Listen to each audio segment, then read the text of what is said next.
We've talked about a number of things here, very high level wave tops on managed attribution and the fingerprint and why it's important to online research to be able to manage that.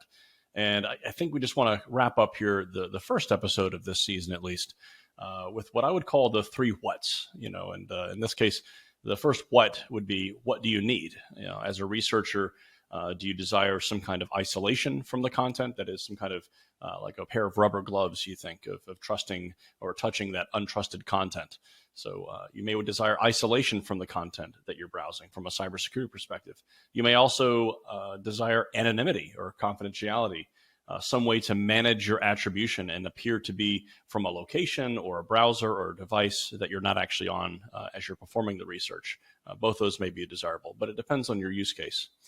The second what would be, if you choose a provider for this, some kind of service, whether cloud browsing or managed attribution or some combination of these, what are the security practices of that particular provider? Understand their reputation, understand the security practices that they have.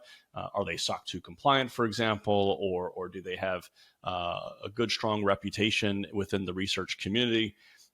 Do they have obfuscated procurement, for example? It really does no one any favors if you, for example, use a cheap VPN service, but they're procuring their infrastructure in a way that is attributable to their company.